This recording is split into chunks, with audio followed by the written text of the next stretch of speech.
Good evening, everyone. Simon Jacobson here. I welcome you all. Newcomers and, I don't want to say old comers, but everybody is new in my eyes at least.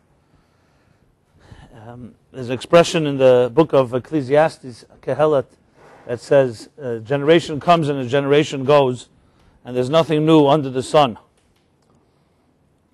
As the spirit of the entire book of Ecclesiastes, which is very, you can say almost very depressing, until you come to the last line, it's all about how life is meaningless and everything is hevel v'havolim, as he puts it, everything is folly, vanity. And this statement just captures the theme that so many people, unfortunately, fall into resignation whether we can achieve anything new in our lives. Because as the statement goes, a generation comes and a generation goes, and there's nothing new under the sun. Or as some put it, the more things change, the more they stay the same. You know, people from beginning of time have been trying to make a mark in this universe, and then at the end of the day, everybody dies. And as he puts it in another verse in that book, Ecclesiastes, King Solomon says, all the rivers flow to the sea and the sea never gets full. Basically, all reflecting on the voice of insignificance, that what we achieve, what we do in this life doesn't really make much difference. And a strong argument could be made for that. You know, we live in a world of 6 billion people, and does anyone really care, besides your immediate circle of friends or family, who you are and what you do? Is there any cosmic significance to our achievements and and the investments and the prices we pay? Or is there really nothing new under the sun? Like the cynics would say that in certain cemeteries there are signs that say, here lay people who thought they were indispensable. You know, are we indispensable, or everybody is replaceable? Which doesn't really give a vote of confidence to all our activities, because if we're really ultimately in the big picture, big scheme of things, not significant, so how important can our choices be? You know, at the end of the day, it doesn't really make a difference. So if someone invites you to join a project, and they say to you, you know, we really need you to come, and then when you start fudging and saying, you know, do you really need me? You can do it without me. You say, you know what? We can get it done without you. It's not very motivating when you hear that. Whereas if someone tells you we can't get the job done without you, that's a whole different type of attitude. So how much of our life, our work, is in that category of maybe significant on an arbitrary level, this immediate right here and now, or to on a subjective level to people who care about you, but in the scheme of things, in the big picture, it really doesn't make that much of a difference. So in that context, using the verse I cited, it says there's nothing new under the sun, but there's a place called above the sun, which is a place that we also have a capacity to reach, and there are people who have made a difference in the world and in history. For the Jews as a whole, as a people, the Jewish people as an entirety have made major impact. I mean, if you ever read the book, for instance, The Gift of the Jews by Thomas Cahill, it was a best-selling book a few years ago. And he writes it not from a perspective of a Jew, but perspective of a Christian. He shows and demonstrates how certain concepts would simply not exist today in human lexicon, in our language, and in our life, in our civilization without the Jewish people. Words like, just to give you an example, like hope, optimism, providence, faith, stuff like that. So you imagine a world that didn't have hope or confidence or faith or optimism or providence. And there's other words like that that he points out. So it wasn't always common that people felt that history was going somewhere and there's a destination, and that each of us has an indispensable role to play and contribute toward that destination. You know, so in other words, a complete contrary opinion to the one I articulated earlier. So how is it consistent with what King Solomon says, that there's nothing new under the sun? It's under the sun. So we really have two choices. We can choose, as Robert Frost writes in his famous poem, that traveling in the woods, he came and met a fork in the road. So everyone knows the end of the poem, but this is the beginning of it. He met a fork in the road, and he saw two paths before him. two paths for his life, And one he saw was very well tread through and very worn out.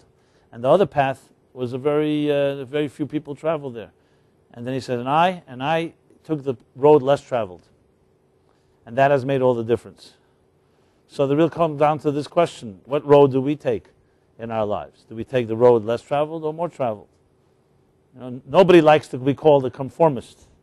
And I've tested this with audiences and said, how many people are conformist? Nobody raises their hand, ever. And or once in a while someone does, and then everybody's like shocked. So then the question is, where are all the conformists in the world if nobody raises their hand? The answer is very simple. No conformist likes to be called a conformist. But we would not have a world of idealists and true leaders and pioneers if everybody was a pioneer. So conformity is the natural and easy pull of gravity that all of us gravitate to. We'd like to believe that we've made choices that are unique and different and went against the grain. But the fact is, human nature, as all nature, gravitates toward the convenient and the comfortable and the routine. That's a given. And it takes a serious price to not choose that path. So once in a while, we may choose a different path. We may be forced to choose a different path. But above all, most of us choose the path most traveled on, not the less traveled one. And when you begin to admit that to yourself, then you're ready to maybe choose the other path. Because if you convince yourself that you're a nonconformist when you really are one, obviously there's no salvation, because you're not even aware of your own limitations. You think you're a pioneer. And it's not a surprise why in our generation, for instance, there's so much worship of celebrity worship or sports worship, because we're looking for those individuals that we hook onto, and we think if we're their fan or we're their groupie or we're their follower, it makes us also feel like we're pioneers because we're the follower of a pioneer. But being a pioneer and a follower of a pioneer is not exactly the same thing. So I'm not here to burst anybody's bubble or knock anyone. It's just I'm talking to myself as well as I speak to you. And if we're going to speak honestly, it's important to be able to lay things out on the table here. So with that in context, it comes down to this, that each of us has this choice any given moment of our lives. Even if you have till this moment chosen the path that everybody travels on, that doesn't mean you can't change things this evening and from here on. Unfortunately, as I pointed out earlier, and I just alluded to, but I want to elaborate a bit more, most of us go on the road less traveled when we're forced to, when things don't work. When we tried the conformist path and things fell apart, we were disappointed, or there was pain, or there was loss, and you realize that path doesn't work. So then you are being basically forced and catapulted to a different path, not because you want to go there, but because there's no choice. It's like hitting rock bottom. So you have to go back to a different type of path because the regular one didn't work. In our dysfunctional age, this is very common. In a strange way, growing up in a healthy home and environment generally cultivates one to be more conformist than none. Growing up in an unhealthy environment, a healthy person ultimately is going to, somewhere, as a type of market correction, is going to try to find some type of other option because that life didn't work. So I'm not suggesting dysfunctionality is a blessing, and everyone should have a very harmonious and peaceful life.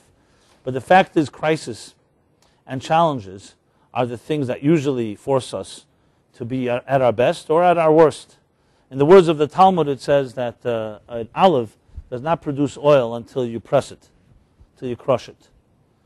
The same is true with our own selves. Our strengths will always emerge when there's pressure.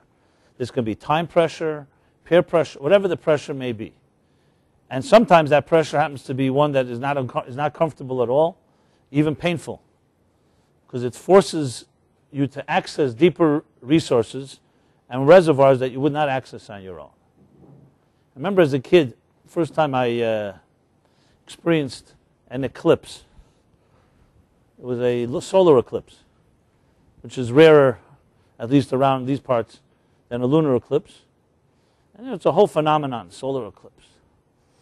Full solar eclipse, partial solar eclipse. This happened to be a full one. And it was in the summer, I remember, because we were in a summer camp, and they scared the hell out of us that You can't look at it. It can blind you. The whole shtick, the whole thing.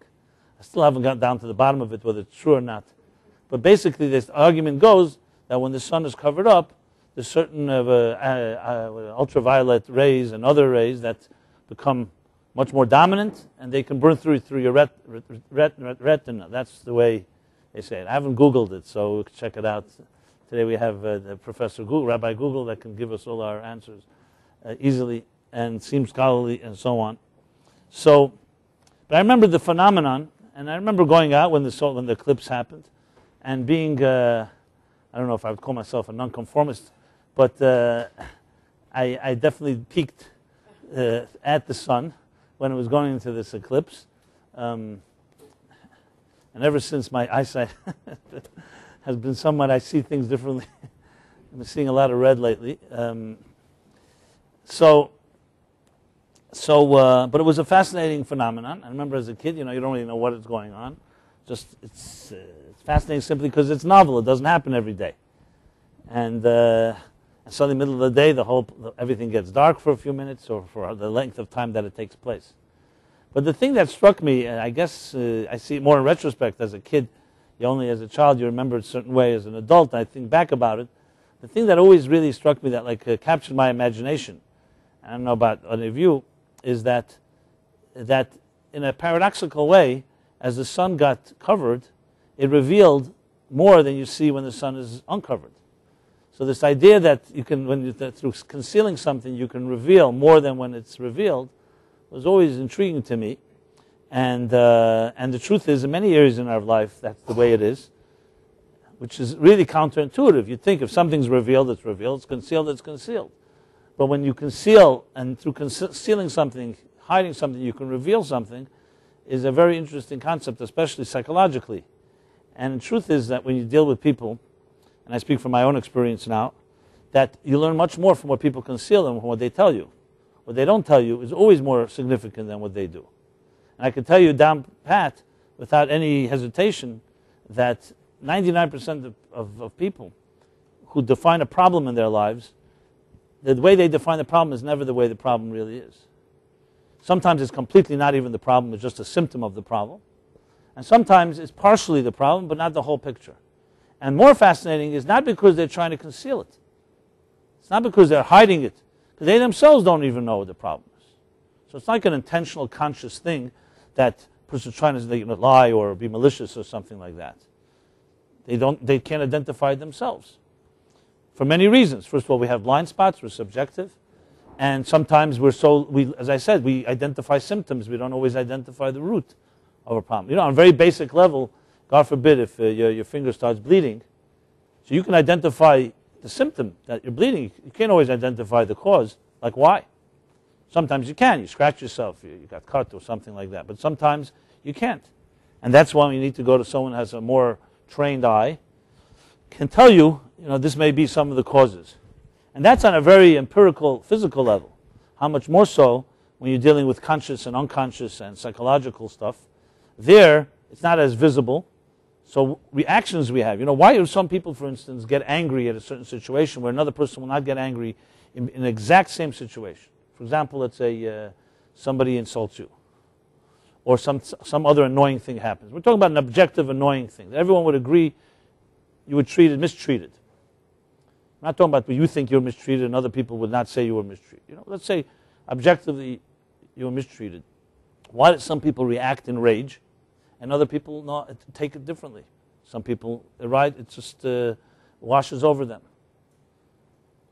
And it's not as simple as just saying, well, some people are smarter and more sensitive, so they are more hurt, and others are just oblivious and more passive, and they don't even know they were insulted. I'm talking about two people who both know what happened. They both know they were mistreated.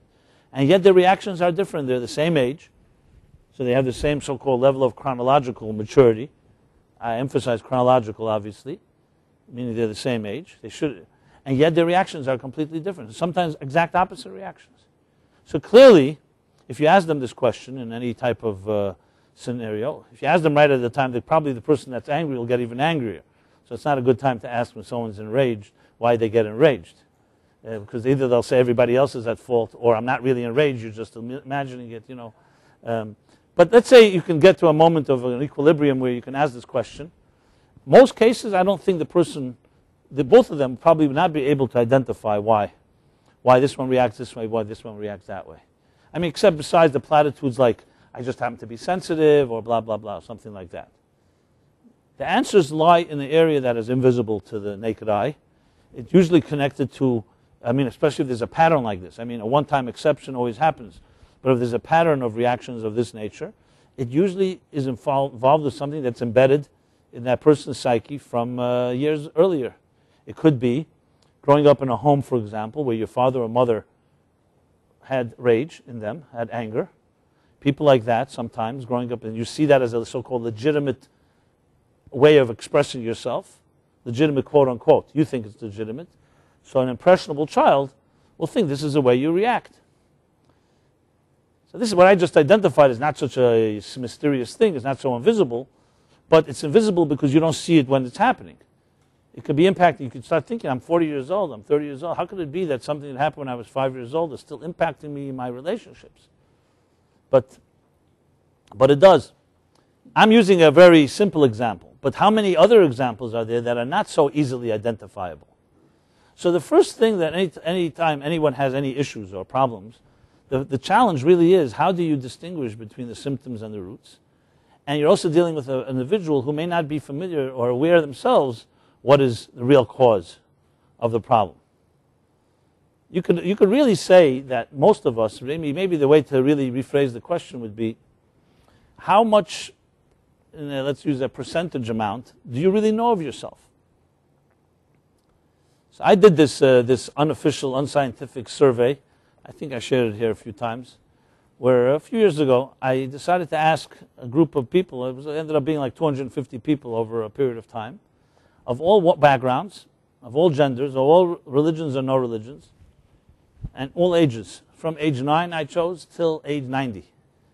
And asked them all the same question. The question was this, percentage-wise, from 1 to 100, 100% being total. How much do you know of yourself? How self-aware are you? So 100% would mean you know everything about yourself, and 1% would mean obviously you know very little, or 1 out of 100. And the interesting phenomenon was, no matter who it was, man or woman, Jew or non, religious or not, there was never one exception. It was all connected to the age of the person. Whereas a person, let's say like 14 years old, or the younger the age, the higher the percentage was. The older the age, the lower the percentage was. So just an example, like let's say a 14-year-old, the few that I asked, that age or different similar ages, the answer was usually around 60, 70% I know of myself. And by the time I'm 25, I'll probably know 90% of myself. That's the general attitude when you're that age. And as you get older, the percentages go down. So you ask a 40-year-old would say 30%. And a 90-year-old, and I asked at least 6, 7 people who were 90 years old, all said under 5%. 2 of them said less than 1%. So I said, and when did you come to this discovery? They said, well, not now. The more you grow, the more you mature, the more you see how little you know. And it was amazing to me, because you'd think it would be the other way around. The more a person knows themselves, they lived with themselves 90 years and gone through everything in life, and losses and gains and marriage and the whole everything, you'd think that they're very experienced and they know it all. But it's not surprising, because it's very consistent with, I don't know if this is what they call a myth, one of these urban myths or not, but it's never been resolved. Where they say that the patent officer, the U.S. patent officer of the United States in 1898 resigned, and what he said was he resigned because he doesn't have any function any longer, because everything that could be discovered has been discovered in 1898. So this was in the middle, right in smack in the middle of the Industrial Revolution. Yes, there was a steam engine, there was electricity, there was a telephone, a lot of advancements, major ones, revolutionary ones, that changed the world from agricultural society to industrial society in 1898. However, a few little things weren't yet discovered. For instance, there was not the theory of relativity a few years later, Einstein, modern physics, quantum mechanics, let alone forget about the computer, atomic, nuclear, cellular technology, everything we know today. Now in 1998, 100 years later, or today, 2010, There's no human being on this has any intelligence that would make that statement. Now you'd think, well, since then, a little over 100 years, by now, we have discovered everything we could discover. No, but no one is going to say that. Because the more that has been discovered, what has really been revealed in the last 100 years is that the more we discover, the more we realize how much more there is. And it shouldn't surprise us because it's like climbing a mountain. When do you see the broadest horizon? Not when you're on the bottom of the mountain, when you're on top of the mountain. And the higher you climb, the smaller you will become. And this is not dismissing knowledge. On the contrary, this is fundamental to knowledge because it's a very humble recognition of parameters of what we know and what we don't know. And when you acknowledge what you don't know, that too is knowledge and a sign of wisdom. As a matter of fact, a lot of things are discovered through not knowing. So there's a statement that one of the middle-aged thinkers, Jewish thinkers, Yosef Albo wrote a book called the Sefer Ikrim. It's a book on Jewish philosophy. And one of the statements he makes, which is used in other other middle-aged scholars, is Tachlis Hayediyah Shalei Neda, is the expression. The ultimate of knowing is not knowing. And this some people interpret as being, the more you know, the more you realize how little you know, as I've been saying. But the truth is there's a deeper interpretation. That the ultimate of knowledge is knowing the unknowable. Know the unknowable. I don't know how many of you are familiar with quantum mechanics, what we call the microscopic world of physics. But there are principles in that world which define, and we would not have computers today, and we would not have microchips, and we would not have cell phones, and other of these nanotechnology powers without the quantum mechanic rules. Quantum mechanics is completely counter-logical and counterintuitive, to the extent that when it was first being discovered by the physicists in the 20s, like Niels Bohr and Heisenberg and Schrödinger and others in that ilk, it was so rejected that Einstein, till his day of his death, could not accept it. Because one of the principles of quantum mechanics is that there are fundamental elements that are unknowable. And not because we haven't yet found out the information. There was a French thinker in the 19th century, Laplace, who wrote that science is coming to a point that if you give him all the data on any given individual or any given phenomenon in nature, he can tell you everything that it will do till the end of time. So the only thing is lacking knowledge. We don't have enough data. But give him enough data, and the whole genetic makeup of a human being, he can tell you exactly what you'll choose till the end of your time. This was considered to be terrible heresy. The church could not accept such a thing because it basically undermined the whole concept of free will. And his argument was only we just don't have enough data, but give me all the data, I could predict anything. Quantum mechanics overthrew that whole concept, so that's not an issue anymore, because it proved that there's some things that are fundamentally impossible to know. Now, I'm not going to go through all the proofs. As I said, you can read about it. It was counterintuitive. All the scientists themselves could not accept it, but it's become proven in laboratories and replicated again and again and again. There was even a book a few years ago that, I forgot the title, but it was something to the effect that the most reliable machine in this world is built on the rule called uncertainty principle. Now, how can that be? How could the most certain thing be built on uncertainty? The most certain thing was the computer. Computer, the microchip, that is able to contain so much power in such small space, is built on the manipulation of subatomic particles that are only possible based on uncertainty elements on that level of subatomic level.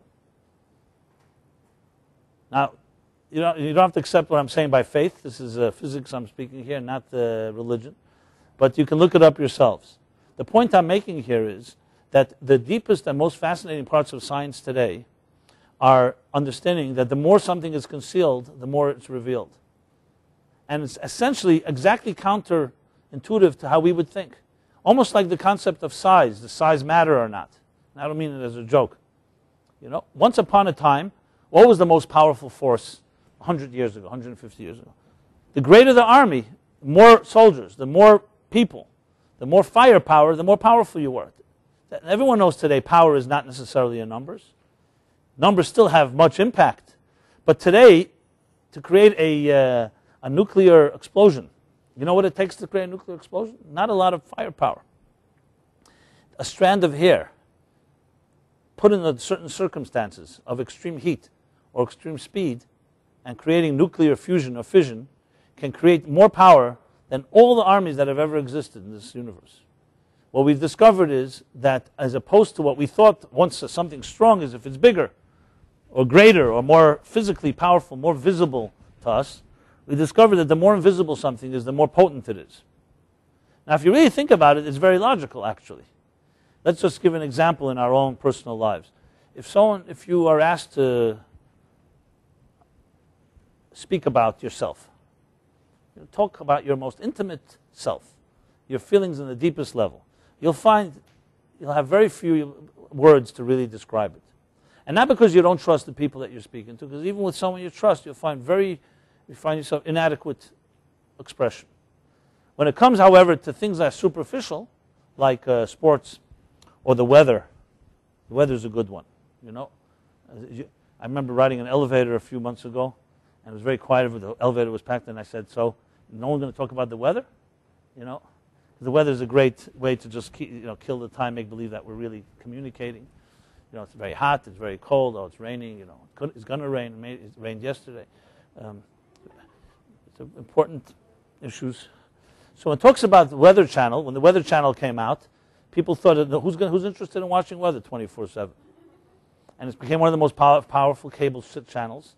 Because for some reason, and you see it every night in nightly news, some reason people feel like if they get that sense of how the clouds are moving, or the pressure systems, you feel like you're in control of the universe or something. I don't know what it is. There's something about it. It's like, like I remember Professor Baranover told me that when he got up and spoke about faith in God, as a scientist, nobody was interested, college students. But he got up and put up all kinds of algebraic equations and showed them x-rays and images and formulas, even though no one knew what he was doing. It sounded very fascinating, because you feel like you're getting a control of the inner workings of existence. But I hope nobody works for the Weather Channel here, and I don't mean to be sacrilegious or anything like that. But the point being is that when it comes to superficial matters, you can talk about it and talk about it and talk about it. Just turn on sports radio, and we're not even talking about King James or someone like that, but even things like out of the season, talking about trades or trades of trades or things that are going to come, it becomes a whole obsession. If you ask somebody, is this life and death, or does it really make a difference? I'm not dismissing the people who are fans, but the word fan is short for the word fanatic. That's not my creation. It's short for the word fanatic. But you'll never hear anybody say a religious fan and sports fanatics, right? So when it comes to superficial elements, people can talk and talk and talk. When it comes to talk about yourself, tell me something about yourself, we have very few words. So how do you explain this phenomenon? That the things that are so external and mean nothing, are insignificant, you have an infinite amount of words. And something that is really important to you, you're very difficult to communicate. The answer is, and this is an answer comes from basic Jewish mysticism, that words are containers, and feelings and emotions and expression is energy. Think of it, energy and containers. It's going to be important, those two words. So when you are talking about superficial things, the energy is not that intense. So containers, the words that are containers, you have many, many containers for them. When it comes to an intense, intimate feeling, something that is really part of you, very deep inside of you, it's too intense for a container. So think of a small cup trying to contain a massive amount of energy. It's just not there. That's why words are inadequate. So we created, human beings did, a thing called metaphor, the language of metaphor. Poetry, music, art, something that are a little more abstract. So little children, you read them poetry, and I remember, as adults, people fake it, I guess, but as children, poetry doesn't make sense. Why doesn't the writer just say what he wants to say? You get older, you officially start appreciating the nuances. That poetry, precisely because it's not being spoken so clearly, the containers are broadened. It's a metaphor. And as a metaphor, it can contain more power. And then there's intensity within a human being, within our inner selves, that even the container of metaphor is not sufficient. So what we do then is sometimes just a cry. When a person bursts out crying, what's crying? So in Kabbalistic and Zohar it says crying is where the energy overwhelms the containers. That's the expression. It's more powerful than the containers, so you have no words, you just burst out. It's just too intense. Or a very profound sigh. A deep oy vey that comes from the inner kishkas, that can capture in one word, 2 words, more than volumes. And then there's such intensity within us that is so powerful that even sound itself can't contain it. Even a sigh, or a laugh, or a cry. The word used in the Zohar for it, the Zohar is the classic work of Jewish mysticism, Kabbalah, is called Kola de lo yashtama. It's a voice that has no sound. That's the expression used. It discussed context in the context of the sounds of the shofar that we blow Rosh Hashanah. So there are different types of sounds. There's a long blast, there's the different staccato blasts, and there's the short blasts. But then there's a voice that has no voice, a voice that has no sound. And you see, God forbid, in a particularly traumatic situation, and no one should know of this, the shock of an initial trauma is so intense, a person can't cry, they can't even cry out.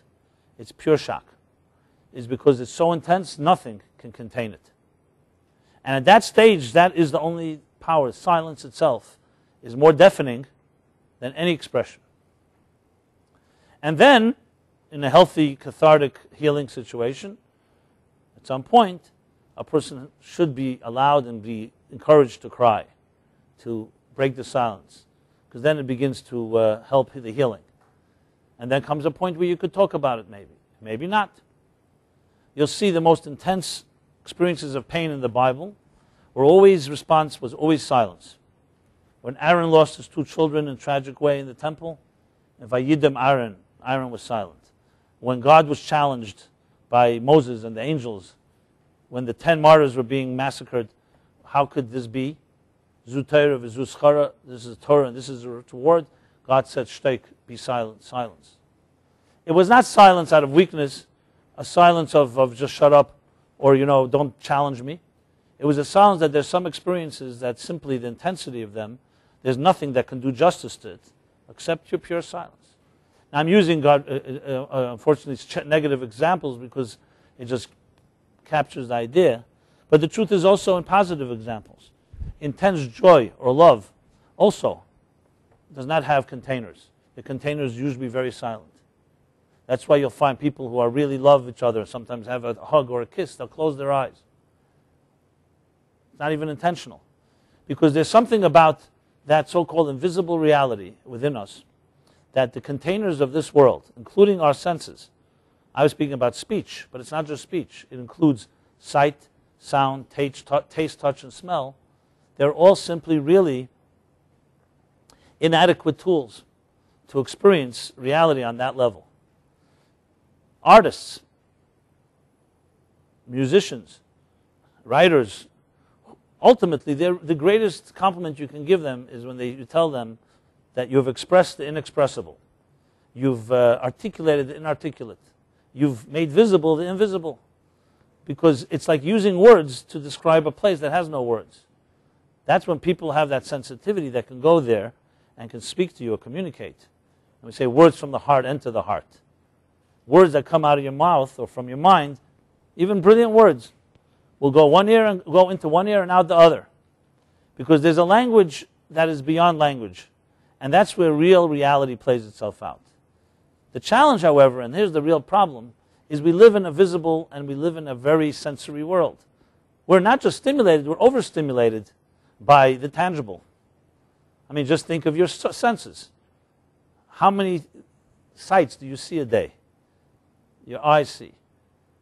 I mean, getting into the internet and television and all those images being beamed at us. Just please walking down the street. And then there's sounds. And then there's smells. And there's tastes and touch.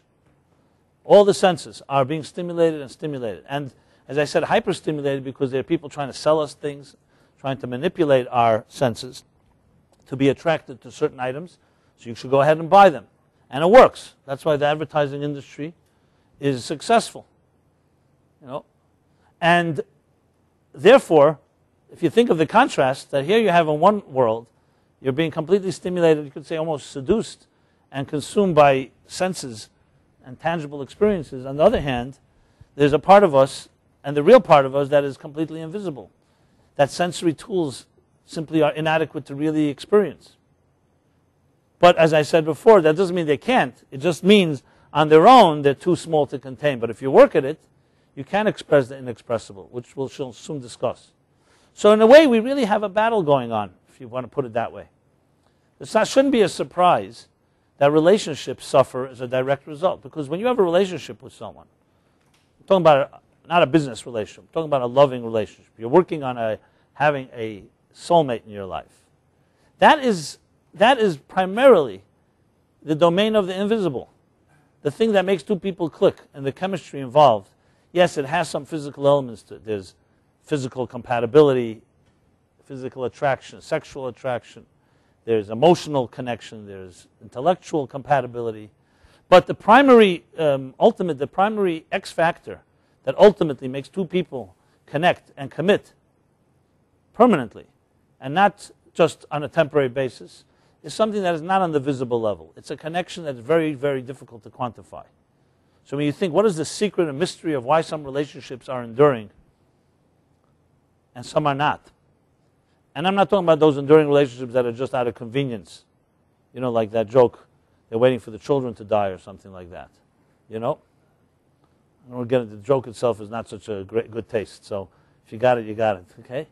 Or some other marriage of convenience that just, better the known evil is better than the unknown evil. And so I know there are some people, especially if their relationships haven't worked, who say, well, something, there's no such thing as a really excellent relationship that endures.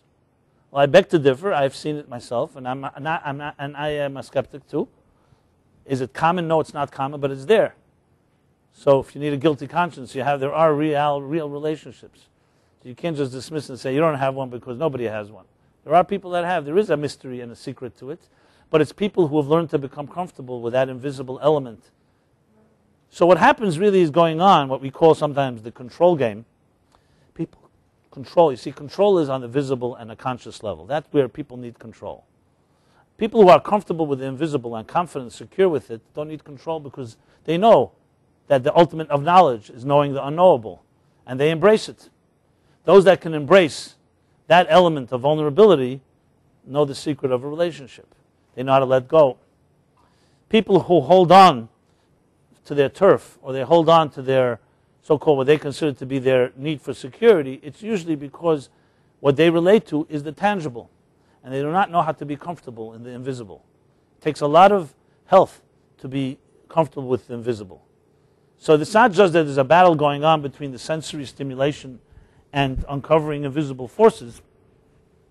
There's actually a strong investment, if you're comfortable with your reality, is to stay stuck with it because this is what you feel gives you security. It could be hoarding, it could be material objects, it could be money, it could be anything that you feel is giving you pleasure for the moment. To truly connect to that place that's beyond words and beyond the senses requires either serious discipline or a very deep comfort with yourself, where you realize that you don't have to know everything to be at peace. You don't have to have an answer to everything. And so I go back to what I said earlier about the eclipse. The eclipse of the sun or the eclipse of the moon, the fact that it reveals so much, teaches us a lot about humans and about life. There's the expression, Megala tefach, mechaset fachayim. To reveal 1 inch and conceal 2. It's what a wise person does. You want to learn from wisdom. You learn siyag l'chachma shtika, it says. The greatest things you learn from wise people is their silence, not what they say, what they don't say. You go to consult with this wise person, so we're usually looking for some great advice. But usually the greatest thing that you can learn from that person is what they didn't tell you, what you have to learn on your own, or what they hinted to that you have to learn. Because it's like between the lines always carries much more power than what's in the lines. It's always the rule when it's coming to true experiences. In false experiences, people who are good salespeople or have the gift of gab, there it's what they say, because they want to catch you with their words. But truth is not necessarily in words, it's between the words, between the lines. Now, I remember an epiphany I had. I was giving this lecture, and it was considered to be an important lecture with important people there. Every time I think about it, it amuses me again and again. And I was up there, and people were listening. It was interesting to scene. A few hundred people in the room. And then suddenly, two children wandered into the lecture hall inadvertently. I don't think they were even part of any of the guests. I don't know where they came from. And they were completely oblivious to me speaking. Important lecture, and they completely ignored it. They didn't appreciate the depth of the contributions I was making. You'll soon see why I'm saying that. And everybody was like shocked and trying to kick them away. But I remember the vision. They were just sitting there and playing in the corner. And I was thinking to myself, I stopped for a moment. And then I shared with the crowd, I said, something? I just learned something more than everything I've been sharing with you. I learned that this whole thing that we play the game of adults is a bunch of BS. That's what I've learned. Because you see, children respond to truth. And I was thinking, why children, for example, if I would probably go and play with them with little toys, they would sit down and play with me. Maybe they wouldn't. They usually don't play with adults. But they would at least get their attention. But why is it when I'm getting up there and speaking a lecture, or not just me, this means anyone, why do children just simply ignore that? They don't ignore it to say you come over and speak lovingly to them. So I realized why, because a lecture is really an unnatural male creation, not male, I meant to say adult creation, maybe it's male too. It's not natural. Since when do people get up and lecture? Is that a natural thing? Is that what a father and mother should be doing to children when they're trying to give them love and nurturing, to get up and give them a lecture? Lectures are what adults do to entertain each other, to educate each other. Don't get me wrong, I understand the value of it, but I realized that the children just simply don't appreciate it because it's not natural. And if you'd sit down and speak with love and niceness to the child, this was my epiphany. It was a little shocking to some of the professors in the room because they didn't, they thought they are superior cerebrally. But this was what I continued discussing, and I changed my subject, and I said, let's talk a little about reality. And I think the children can teach us more than our brains can. Now, anyway, this was somewhat of a little tangent here. Not completely. The point I'm making here is that we have two realities in our lives going on at the same time. We have this outer reality that we're so consumed with and seduced by. And I include myself. Sometimes you get caught up in things, and they could be very important, but they're not the essence of reality that plays itself out in a place that's beyond the senses. And it takes the eclipse, and it takes sometimes a dark moment to appreciate it. Because as long as you're going through the motions, and everything seems to be working, you can be deceived and thinking, I got it all worked out. And I say it because in a way, in the Jewish calendar, if you want to put it in a time sense, what the eclipse of the moon, the lunar eclipse or the solar eclipse, is in space, the 3 weeks or the 9 days or Tisha B'Av is in time. It's true it's a sad time, and it's a time where we remember sad things and broken things. But as I discussed last week, and I've discussed many times, in Judaism, there's no such thing as something that's just broken, or just grieving to cry just to cry. Everything is a learning experience. So obviously it's more pleasant to laugh and to dance, but tears and empathy that comes from being sensitive to people who suffer, or people who have suffered in history, reveals another dimension of reality that you don't always see on Purim or Simchas Torah.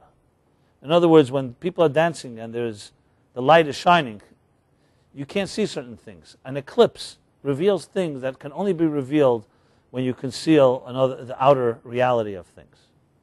And that's why I was saying silence can be more powerful than words. There's a question the Zohar asks. There were two types of service in the temple. Are there any Kohanim here in the room, or Levites? Yeah. So we know there are three categories in Jewish people. There's Kohen, Levi, Yisrael. You see, they're called up to the Torah. Kohen is first, the Levi is... Kohen and Levi both originate from the tribe of Levi, who were designated in the Bible to be servants, to serve in the temple. And then there's the Israelites, which is the majority of the Jewish people. But the Kohen and the Levi, Moses, for example, was a Levi. I mean, technically he was sometimes considered a Kohen, but he was more of a Levi. His brother Aaron was like the first high priest, the Kohen. So you have the different children of Levi. The scions became the Levites and the Kohanim. There was a distinction of how they served in the temple. The Levites served through song. They were composers. They composed melodies, and they would sing praise of God. The Kohanim, it says in the words of the Zohar and the Talmud, would serve b'chashoy, in silence. When they served in the temple, they brought offerings, or the ketoret, the incense, or the other activities going on in the temple. It was supposed to be in silence without any sound. So the question is, which is a more powerful service? The service of song or the service of sound? I'm sorry, of silence. You'd think music, song, is more powerful. No? We all know what music and melody does to us. It lifts our spirits. It can transport you to another time and place. And silence, on the other hand, is very, very quiet and non-dramatic. And this is compared actually to two events and episodes in the Bible as well. You have this episode when the Jews received the Torah at Mount Sinai. It was a fireworks show. It was a sound and light show, actually, divine. The first sound and light show. Kailas of Rakim. There was sounds and thunders, and they saw things, and they heard sound. They saw the sounds, an experience of, you may be familiar with the synesthesia. There are people who have synesthesia, which is people who actually see something when they hear a sound, and they hear something when they see a sight. You know, Kandinsky and some other artists in the last generation had this thing called synesthesia. Look it up. Well, at Mount Sinai, all the Jews collectively had a collective synesthesia where their senses were overstimulated. That was one episode. And then, 120 days later, comes another episode, which is called Yom Kippur. And Yom Kippur, God says, this time, when I give you the two tablets, second tablets, because remember, in between, after Sinai, 40 days later, 39 days later, the Jews had built the golden calf.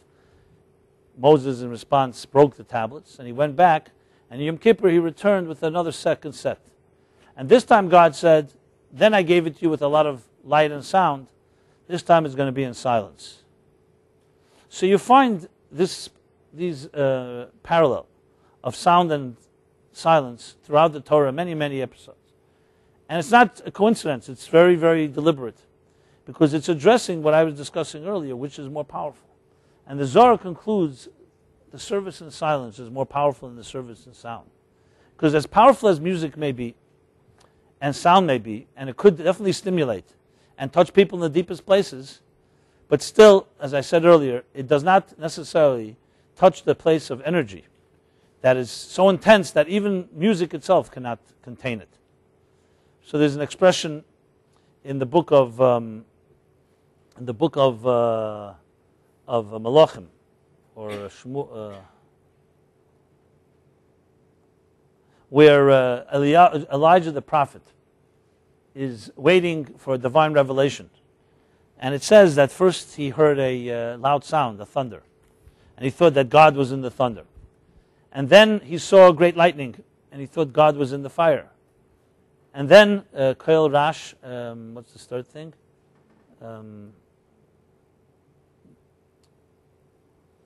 A storm, I think. And he thought God was in there. And then he realized suddenly, after all passed, a silence arose. The words used are Koel Dmama Daka, a gentle, subtle voice. And that's where he realized where God resides, in simplicity, in the silence. But God surrounds himself with a lot of noise and a lot of racket and whole extravaganza, and people can get distracted by the whole party and forget that the essence is a very simple place. So an interesting way that parallels our own lives we're all sophisticated human beings who developed very complex defense mechanisms to protect ourselves. But at the heart of it all, we are all basically pure, innocent children just looking for some love and peace in this world. I know it doesn't sound so dramatic. So there's a lot of dramatics that we surround ourselves with. Churchill put it this way, I think. He said, in the time of war, the truth is so precious, you have to surround it with an army of lies. So you can say we each surround ourselves with all kinds of armies that deal with all kinds of different challenges and protect us from any predators and those that can hurt us. But at the essence of it, if you really think about it, in a way we're all trying to go back, as they say, back to the paradise, to a Garden of Eden, to a pure place, an innocent place. And that innocence is not so innocent at all. It's that the deepest and most powerful, as I said, power inside of us is very, very silent. However, to get there requires a lot of many, many different roads.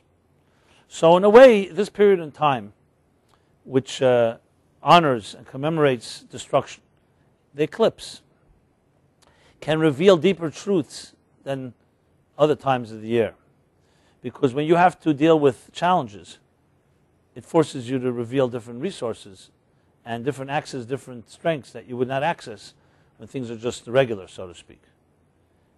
And it's true that ultimately, being comfortable with the invisible and being comfortable with those unconscious forces within us is really ultimately the secret to true happiness. I usually wouldn't say it in such blunt terms because not everybody wants to hear it put that way, quite that way. But I can tell you from my own, as I said before, from my experience, dealing with people, what you really want to help a person discover in any challenge that they may have, and each of us has our own series of challenges, is really getting comfortable with themselves. Most of us are not comfortable with ourselves, either due to the fact that people expect all kinds of stuff from us and we've created all kinds of real expectations and assumptions, so we have to, so to speak, jump through hoops to satisfy other people's expectations. That could be at work, it could be family, it could be parents, it could be growing up in a home that was that way, or maybe just our own fundamental insecurities. We live in a world and we want to fit in. We want to be loved, we want to be accepted, we also want to look unique. So doing all that is a lot of maneuvering requires, and it drains us and our energy. To be able to just be at peace with yourself and not have to perform or have to live up to anything, except just be at peace and live up to your own self and your relationship with God, is a very difficult thing to teach a person. Because if you don't have it within, how do you teach someone to get there? It's like how do you teach somebody to be at peace with themselves when they're not? But it could be done because there is a part of you inside that craves it. It's just that you were forced to wear all kinds of masks and put on all kinds of costumes to satisfy other realities. And this is true no matter who you are and whatever society we're in. As much as we like to feel we're independent individuals, autonomous individuals, and we live in a world, especially in the United States, that guarantees us the Bill of Rights, freedom of expression, and freedom of speech, and freedom of religion, and we have all the freedoms. But remember that one freedom cannot be given to you by any legislation, is internal freedom, spiritual freedom.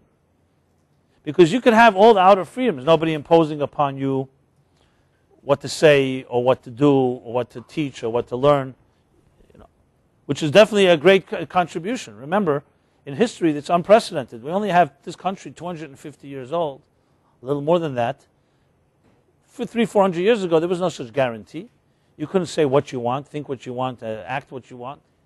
But that should not create the illusion that we're free people. It means there's no one outside imposing themselves upon us in that technical sense. But today there are many more impositions. I would say in many ways we may be more slaves today than they were in the Middle Ages. Because the slavery today doesn't take the shape that you serve somebody or that you are forced to do something.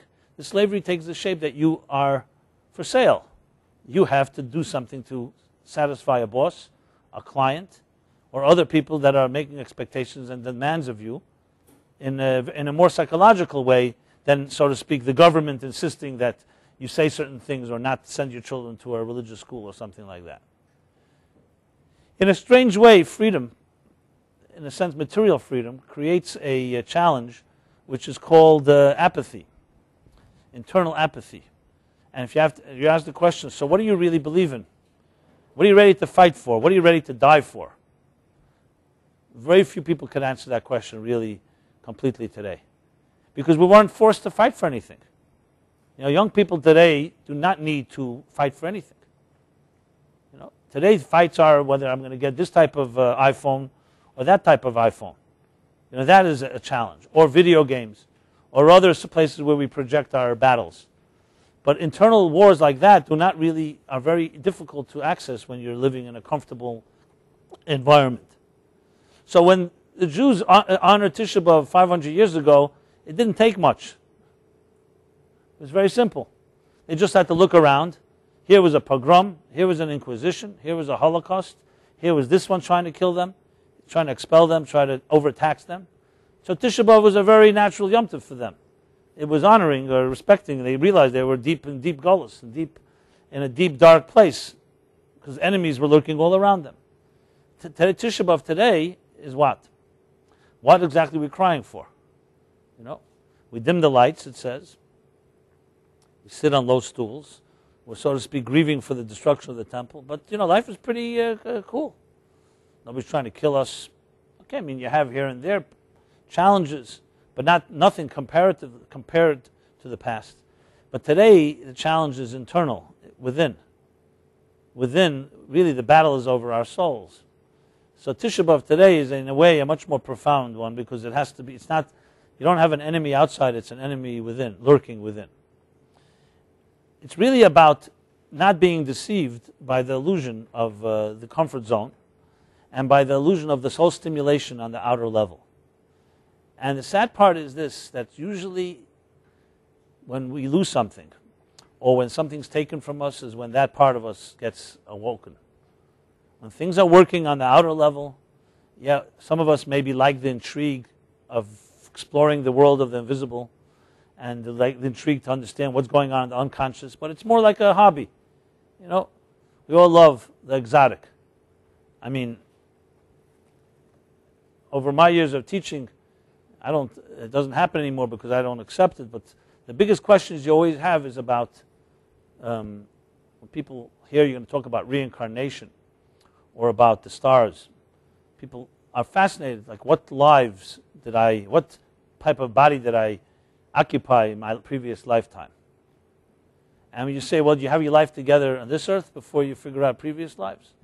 So of course the answer will be, if I knew my previous life, maybe it would help me understand my life today.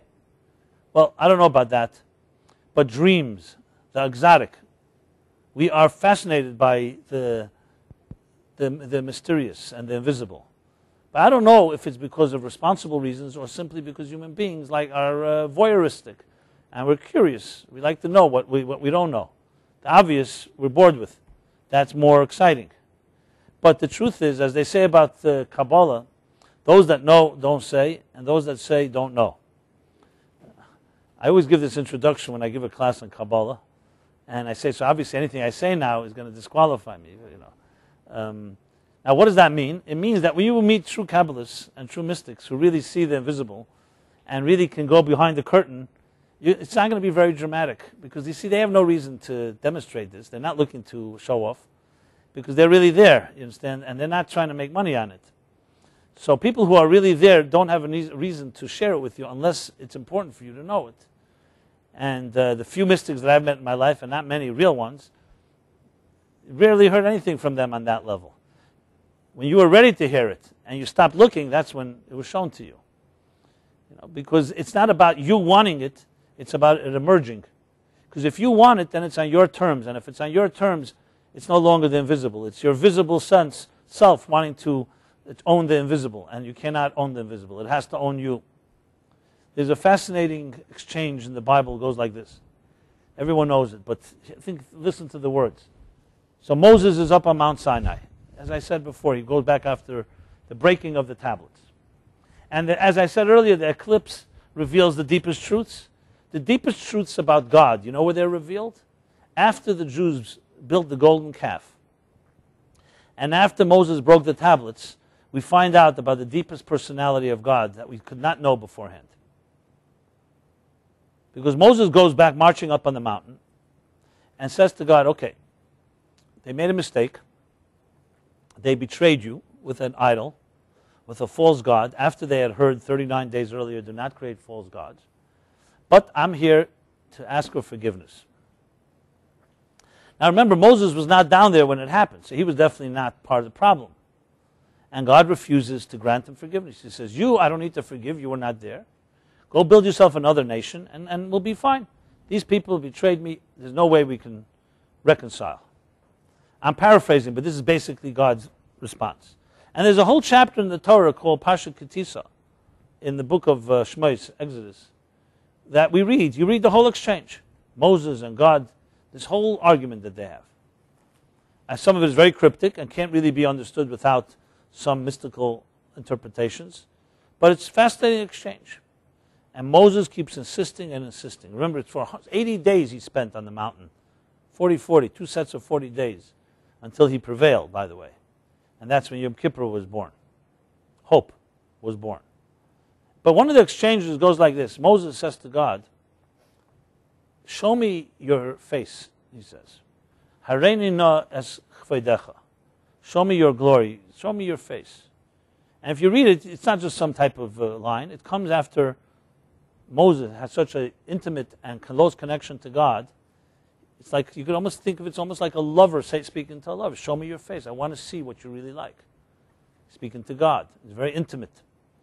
And God responds with a famous line that Lo yireini odom v'chai. No person can see me and live, including you, in other words. Nobody can see me and live. First, let me just read the verses, and then we'll understand them. But Moses does not give up. But then God says, only adds a footnote. It says like this: V're'isa es acherai. You will see my backside. Uponai lo yiro. But my face you will not see. In other words, finally God gives in and says, I'll grant you part of your request. You'll see my back, but you won't see my face. So of course everyone asks the question, what's going on here? Number one, Moses was a wise man, the wisest of all. Did he not know that the person cannot see God and remain alive? You know, God was basically saying, like there's an expression, Ilu yadaitiv hiyisav. If you knew me, you would be me. That if you see my face, you no longer will be you, you'll be me. And you cannot maintain your individuality in the flight of the intensity of seeing me face to face. And yet Moses still asked. And then what is God saying afterwards? Okay, I won't show you my face, I'll show you my back. Which of course is metaphorical. But then he has to like rub it in. God says, but my face you will not see. He already told him that you can't see my face and live. Why does God have to repeat it again? He could have said, you can't see my face, but I can show you my back. So here's how the Ponim Yofis, a great commentator, explains it. He says like this, that when you read the second verse, you have to put the comma not after the words, you'll see my back, comma, but my face you will not see. You have to put the comma after the words, but my face. In other words, you'll see my back and my face, but my face you will see by not looking. So it's not that you won't see my face. The only way you could see it is by not looking at it. So you'll see two experiences in your life with me. You can see me directly, only my reflection. But if you want to see my essence, you have to close your eyes. And you have to come on my terms and not with your eyes. And then you can see me. The depth of that statement is extremely profound. I'll apply it now to human relationships. You know, there's a custom by chuppah. Before the ceremony, Jewish ceremony, the custom is that the groom covers the face of the bride. Traditionally, it comes from Rivka covering her face when she met Isaac, future husband. So usually it's interpreted as a sign of modesty, a sign of this, a sign of that. But it's a little more profound than just that. It's really saying that the deepest part of a person can only be seen when it's concealed. If you really want to transcend yourself and see another human being, truly see another person in their deepest way, it cannot be you are there and trying to control it. You have to come to their place and not expect them to come to your place. And if you don't have that humility, and yes, vulnerability, and even a risk to a certain element, you're not worthy of entering that place. And think of it from the other way. Who will you allow into your soul and your heart? Only someone you fundamentally trust, that you know if they come there, they will not steal something from you. They won't abuse it. And you'll never let someone in if you think that otherwise. What does it mean that they won't abuse it? It means that they're not coming in to own you, or to control you, or to just see something because they're curious. They need to know your secret because they truly love you and they're ready to come on your terms. And then you welcome them in. For people to have that type of humility requires a lot of strength, because we are control freaks. That's the bottom line. Some more than others. And not always intentional. It doesn't mean maliciously. It's because we're insecure. When you're an insecure person, you try to control your circumstances. And the reason most of it is because we live in a world where others are trying to control us. So why should we be left vulnerable? So we have to also control. Now that's fine maybe in the business world, in areas where your relationships don't have to have such depth. So there, okay, fine, there's a game being played. Everyone plays the game. There's certain rules. Try to be as ethical as you can. But it's say swimming with sharks. You have to have your the art of negotiation, as they call it. But unfortunately, it spills over into the areas of our lives where those rules shouldn't work and shouldn't be there. It shouldn't spill into the life of our children. It shouldn't spill into the life of truly loving another person. But I can tell you, it's so sad to see sometimes, but how people behave in business and at work is how they behave in their relationships. And again, it's not even malicious. It's just that we become so accustomed to these tools of how the outer world works that we just don't even think and don't realize that there's another world where it doesn't work that way. Even the great Moses, and there was no one greater than him, had to be reminded of that. So of course Moses knew that you can't see God and live. He understood that. He still wanted to see, and not for selfish reasons or voyeurism, because Moses was a man of God and he wanted to have a very profound, a deepest possible relationship with God. So he wanted to go enter into the deepest place. And God basically said to him, you want to go there? You're going to have to close your eyes. It's not going to be on your terms.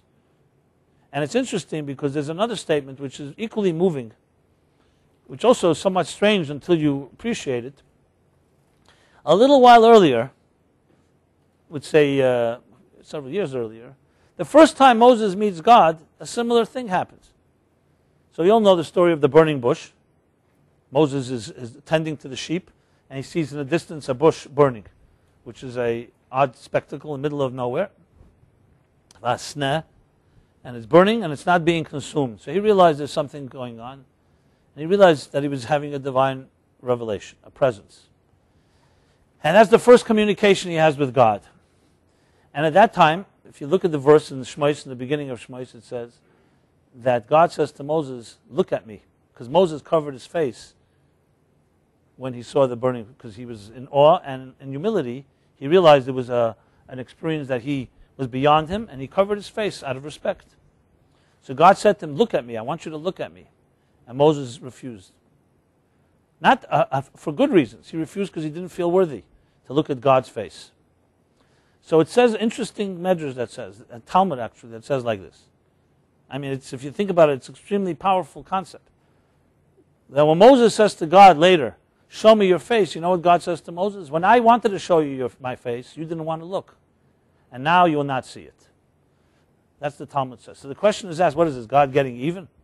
What is this like, I didn't want to, they're playing a game? It sounds a little like a date, you know. When I wanted to show you, you didn't want to look. Now you want to see it? No. That type of thing. But the answer is obvious. You want to see my face, it's not going to be on your terms. When I wanted to show it to you, you didn't want to look. You wanted to be humble then. And it was for good reason. But because you didn't want, that's why I want you to see it. Now that you want, no, that doesn't work that way. You want to see it, you're going to have to close your eyes. So there are experiences in life that you can experience when you close your eyes. Why do you think we cover our eyes when we say Shema? It's become mechanical for so many people. You just stick your hand on your eyes. Because you're really saying is that you're shutting down your senses. In truth is you should be closing your ears too, and your taste, touch, and smell. But you just have two hands, so I guess you can't do that. So, but it's symbolic of the idea that you're trying to close out the world around you, and recognize there's a reality beyond us. So then, of course, the big question that begs is, so why doesn't God reveal himself to us? You know, if God just showed himself once to me in my lifetime and told me what I need to do, all my problems would be solved. You know, and it's you could say it's a fair question. You know, once at least. Why does God have to be invisible? Well, the thing is that if God did appear to us in our terms, it would be us, not God. It would be God coming to our terms that we're comfortable with. The real ultimate reason why idolatry is such a sin is because we want to have a God on our terms, something I can see, I can hang on the wall, I can identify with. You want to experience truth on your terms, then it's not truth, it's your truth. The whole point is that you have to realize that it's something beyond you. So it's not God is trying to be difficult. Its reality is not the myopic reality that we experience the here and now. And I always have to share this because it I think captures it so vividly. People always ask, where does the soul go to after we die? After 120 years, 180 years, whatever the arichis, yomim, shanim, tevis a person has. Where does the soul go to? I've heard this question so many times. I've asked it myself. I remember the day 5 years ago. It was 5:17 p.m. on a Sunday, and May 20th, May 29th, 20th of year, when my father's soul left his body. And I remember right there and then, a person who I've consoled many people and talk about the soul, and I was wondering right in front of me, where did my father's soul go to? Suddenly I see a body, same body, nothing changed, but it just doesn't have the soul any longer, at least not the visible one that makes us who we are. And obviously when I asked it then, it wasn't a philosophical question, it was an emotional question. But that's the question we all ask. But if you really think about it, it's really a question that comes almost, but not on the same level as Moses, but the similar idea. It's a question that is based on an assumption that you can call arrogant in a certain extent. It's definitely narrow. The assumption is, I am where it's at, so I wonder, where does the soul go to when the person is no longer where I am? But who said you're where it's at? Who determined that? You determined that. So I always have this, I guess it's a somewhat comical dialogue between a refrigerator and electricity. So the refrigerator asks the electricity, where do you go to when they pull the plug? And the electricity says to the refrigerator, what do you mean where I go to? What kind of a chutzpah is that? You're a little box. They just invented you in the last 100, 200 years. A little box. They figured out, human beings that is, how to contain and generate electricity and draw it into, with a cord into this little box. And now you think, since that you're where it's at, and you ask me where I go to. I was here long before you were ever born. I was here long before they invented you. And I'm here far outside of, you have to think outside of the box, so to speak. Okay? And I just go back to my natural place before they figured out how to hold me hostage for a little while inside of you. And if you think about it, there's no question, of course that's the story. So we all have our little box, it's called our body, and we have our sensory tools, the visible reality and empirical reality we experience, and it convinces us, and we convince ourselves that this is it. And this little box wants to figure out, like, where do things go to, and wants to understand those things on our terms. It doesn't work that way.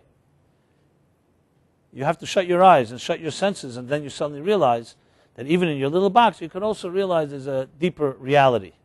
But you have to get out of that trap. And the only way is to understand that you have to be the one that opens yourself up to that, or else it will not enter into your life. Love, as opposed to every other commodity in this world, is not purchasable. You can't buy it. Not on shelves, not on J-Date, and not in any other place. Love emerges. It does not. You can't purchase it. You can't trade it, and you can't acquire it. It emerges. Like all truths, they emerge. It says, emes me'eretz titzmach. Truth emerges. It's not acquired. Every truth that you will ever hear in your life, no matter how good of a teacher or book or inspiration that brought you that truth, they didn't bring it to you. They helped uncover the layers that did not allow you to see the truth that is inside of you. That is the sign of real truth. It's called resonance. That's what happens when you hear music and it just touches you. That's when you hear a truth that you say, I always knew this, except I didn't put it quite in these words. That's when you feel love. You feel a sense of belonging because it's not something you got, you bought, and you're like now bringing it home. It's something that emerged, that was always there with you. You just didn't even know. That's what true resonance is. But the only way to get there is exactly what God says to Moses. By not looking, it'll emerge. That means you have to shut down some of your aggressive tools that you're so accustomed to. You have to shut down even the senses that distract us and keep us busy with an outer reality. And then these deeper realities emerge. The Talmud says that when the Babylonians entered the Holy of Holies on Tisha B'Av, which is next Tuesday, saddest day of the calendar, so they entered the Holy of Holies. And they witnessed, the Talmud says, the Kruvim, the cherubs. On top of the Holy Ark were two golden images. One of image of a boy, one of a girl, male and female. They were carved on top of the cover of the Ark. And it says that they saw these two cherubs facing each other. Now the Talmud says the following, that when God was happy with the people, and there was shalom bayis, when there was peace between God and the people, the two cherubs would face each other. When there was anger and divisiveness between them, the two cherubs would face back to back. That's what it says. So the question is asked, of all times, Tisha B'Av, right before this temple was going to go up in flames, the worst possible time of the year, worst possible time in history, and God is allowing the temple to be destroyed, and the cherubs were facing each other? I mean, what does that mean? And the answer given for this is that in the depths of darkness is always born the depths of love. That Mashiach, the Talmud says, is born Tisha B'Av afternoon. At the worst and highest point, when the flames were rising to their highest, redemption was born. That's what it says. Because there's no such thing, as I said earlier, as total destruction. In a strange way, it's like you destroy an old building in order to build a greater building. The Jewish people were not worthy of having a holy temple because they were not at peace with each other. But it did not mean that there was no deep love between God and the people. If there was a problem, he would have destroyed the people. He allowed the temple to be destroyed and not the people. So at that moment was the deepest moment of love, even though it was concealed. In other words, what I said earlier, that sometimes the deepest concealment reveals the greatest strength. Yom Kippur is the holiest day of the year, but you know where Yom Kippur was born? Out of the golden calf. If there was no building of a golden calf, there'd be no Yom Kippur. The Jews built a golden calf. They betrayed God in an overt way. It was what's called b'mezid, intentional sin. It was not a mistake. They didn't it was very, very deliberate. And Moses goes on the mountain praying for them for forgiveness. And God refuses. But then Moses prevails. And the opening night of Yom Kippur, Kol Nidre, right after Kol Nidre, we say the statement God said to Moses when Moses prevailed. He says, "Salachti kidvarecha." I have forgiven them as you've requested. So Yom Kippur revealed that there's a deeper love between God and the people than we would never have known had there been no betrayal. Because when do you really see a commitment and connection between two is when it's been challenged. When things are not challenged, you could always say, well, we don't know what it would be like if they were challenged. Even halachically, I mean, even today in secular law, there's a law that says, shtar sheyotzal of irur, two people make an agreement, a contract, and they sign it. And then one person challenges, appeals, and says, no, the contract is not legal, or it's not, it's a wrong contract. And then the appeal is upheld, meaning the contract is affirmed. So it says that then after that, no one can ever appeal this contract again, ever. Because once something is challenged and it overcomes the challenge, it's always stronger than if there was no challenge. Which is similar to our law here, when we have appeal. You finally reach the Supreme Court, let's say after all the appeals. Once it's affirmed there, nobody can ever challenge it again. Because there's a strength that emerges once there was a challenge and it withheld it and it withstood the challenge. Like when they say, that which doesn't kill me makes me stronger. And in that sense, especially psychologically, what happened after 80 days of Moses praying, he was able to reach the face of God by not looking.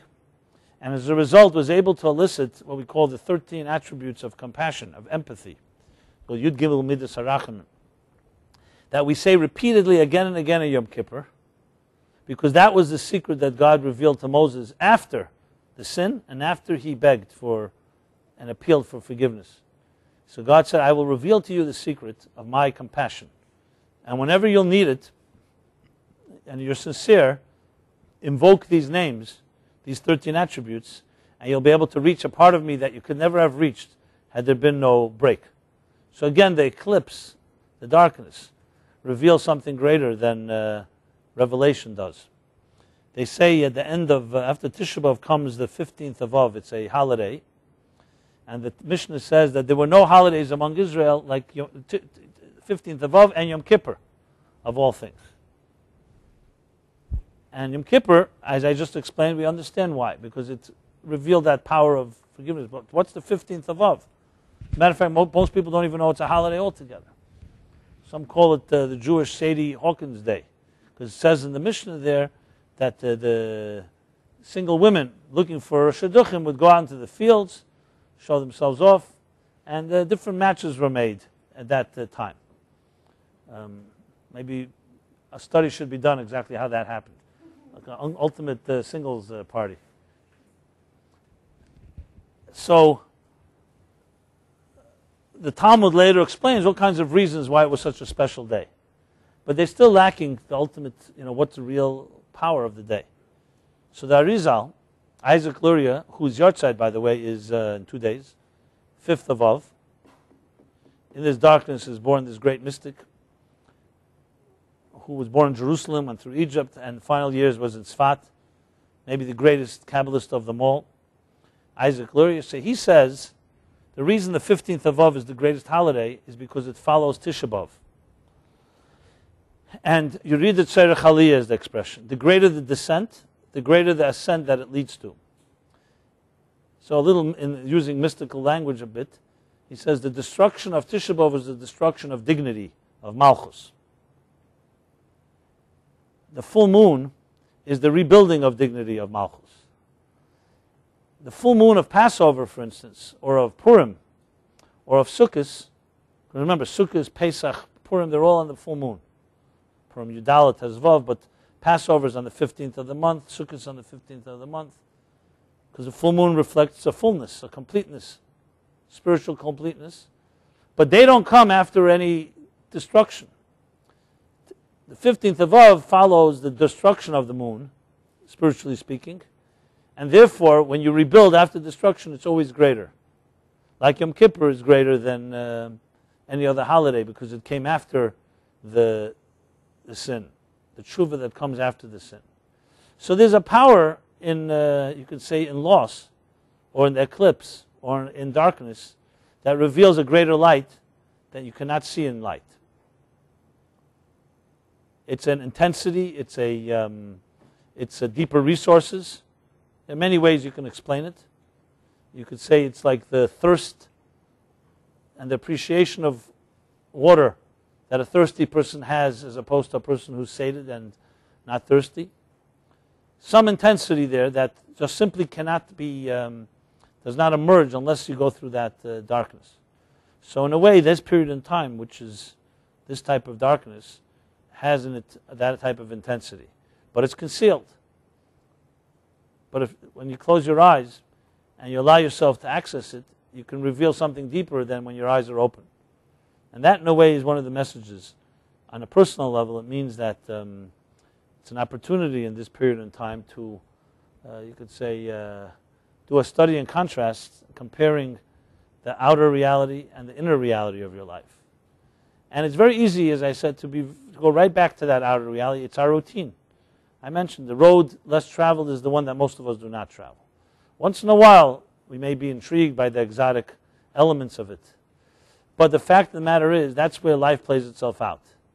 And all those people, what we call those people that know the secret of being true, the secret of being real, are people who know how to access that by will, that inner world.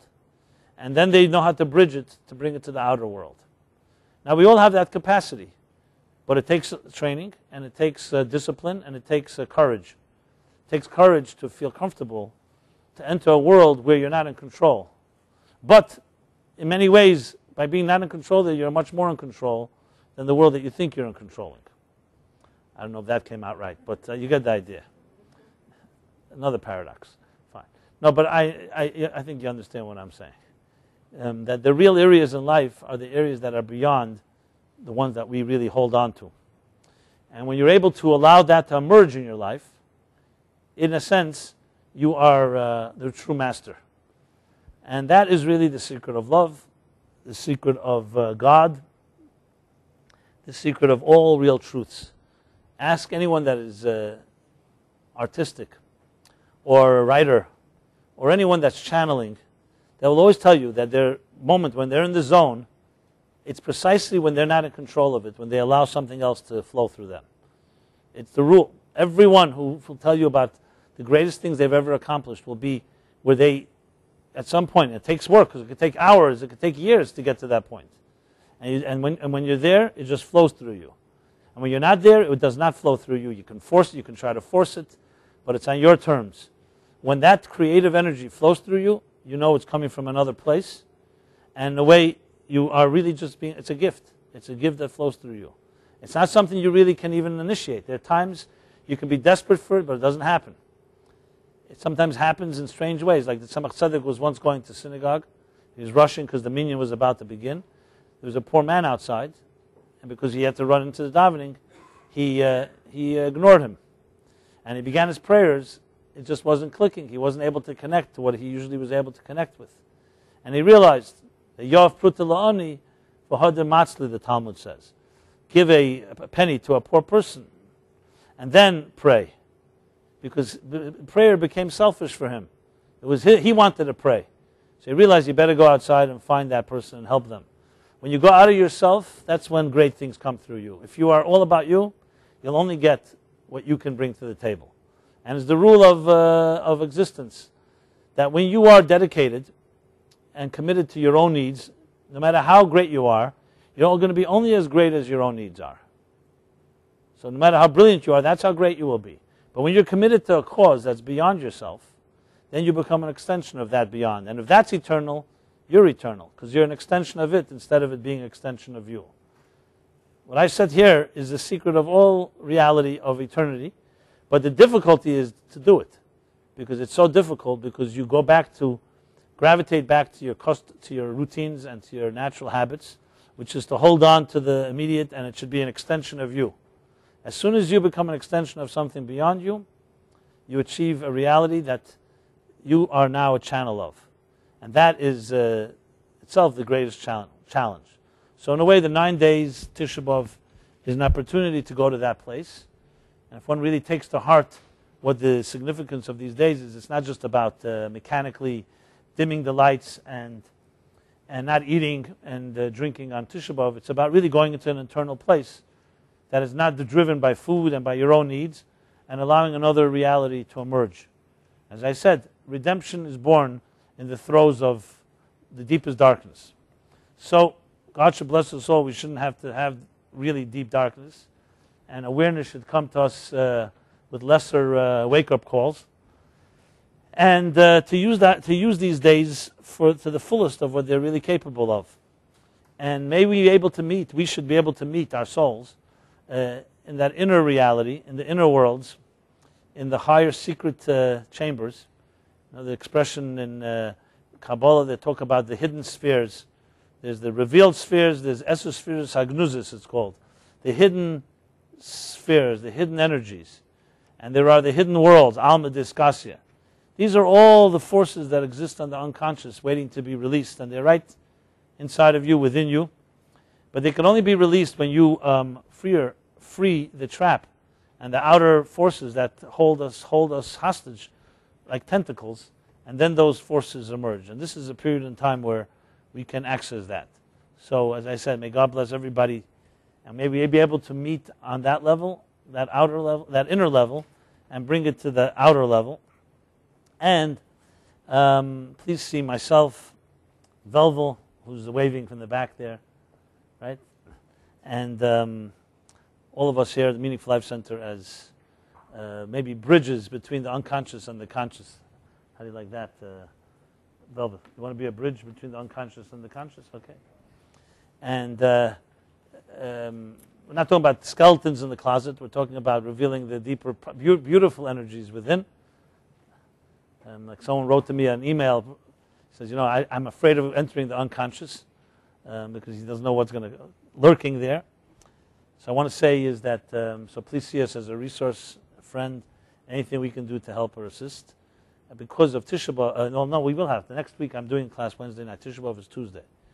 So we'll continue our journey then, online or on location. I just make a few announcements about some of the programs. I began myself a series that I started last Sunday. We'll continue next, but next Sunday won't be on location. It'll be only online because there's something else happening here. So it's like called this 8 Secrets. It's 8 Secrets of the Baal Shem Tov principles. And next Sunday I'll be doing part 2. It's a 4 Sundays. That's next Sunday at 8 p.m. If you want to register or be more information, just talk to Velvel or Golda Malka. Your cards outside for everybody about this, right? You gave everybody? Okay. Then there is Kabbalah of Cooking.